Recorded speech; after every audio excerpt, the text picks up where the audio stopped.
ከእናንተ ውስጥ ተጋብታችሁ ግን በቤተ ክርስቲያን ውስጥ ያላደረጋችሁ ሰዎች ካላችሁ ፕሊስ አድርጉት። ይቻላል።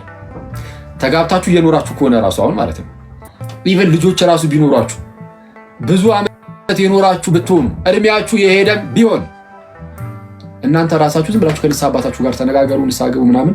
ከዛ በኋላ ሂዱና ሚስጥሩን ፈጽሙ ቤተክርስቲያን ውስጥ። በቤተ ክርስቲያን ደግሞ ተሳሰቡ። እግዚአብሔር አምላክ ጋብቻውን የሚያውቀው እንደዛ ሲሆን ነው። ቤተክርስቲያን ውስጥ ጭራሽ ቤተክርስቲያን የማታውቀው ጋብቻ እንዴ ወጥ መንግስት ይወቅልኝ ትላለህ እንዴ? መንግስት አወቀ ይወቀው። አዎ መንግስት ማወቅ አለበት። እሺ ይወቅ፣ ግን እግዚአብሔር የሚወቀው ጋይስ። እና ፕሊስ እንደዛ አድርጉ።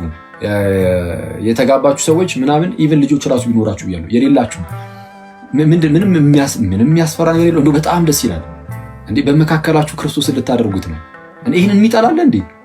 ይህን ከጠላ ይኸው አንበሳው እንደዛ ማድረግ ፈልገ፣ በተለይ አሁን አዲስ ለምትጋቡ እናንተ ተወትና ማግባት ፈልገ፣ አንተ በቅዱስ ሚስጥር ማግባት ፈልገ፣ እሷ አልፈልግም ካለች በቅቁሽ ነው አለቀ ማለት ማስተማር አስተምራት። ግን ኧረ በተአምር ካለች በቃ ሲጀመር ምንድን ነው ማይ ብራዘር ፊት ለፊት ላይ የምታየው አደገኛ ህይወት ነው ማለት በጣም ረጅም የሆነ ህይወት ነው እና ህይወቱም የተቀደሰ ነው የጋብቻ ህይወት ልክ እንደዛ ማለት ነው። እና ቆንጂት አንቺን በቅዱስ ሚስጥር ማግባት ፈልገሽ ግን አንበሳው አይ አልፈልግም አላጋም ካለ በቃ ይረጋጋል፣ ይማር ምናምን አይ ካለ ይቁሰው።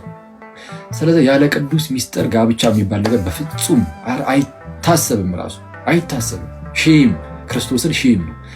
ስለዛ በተቻለን አቅም እኔ ይህንን ያወቅን ሰዎች ለሌሎች ሰዎች ደግሞ ማሳወቅ በጣም በዙሪያችን ለማግባት ያሰቡ ሰዎች ካሉ ኧረ ይሄ እንዲህ ነው እንዲያ ነው ምናምን በጣም ይሄ የሁላችንም ኃላፊነት ነው መሆን ያለበት። እኔ ቀጣይ ትውልዳችን ቤተክርስቲያን በቀጣይ ትውልድ ጠቅላላ አብያተ ክርስቲያናቱ በወጣት ቆራቢያን የሚሞላ ሁሉም 98% ኦርቶዶክሳውያን የሚቆሩ 99% ኦርቶዶክሳውያን የሚጋቡት ማለት ነው። ጋብቻ ከሚፈጽሙት ውስጥ 99% በቸርች ውስጥ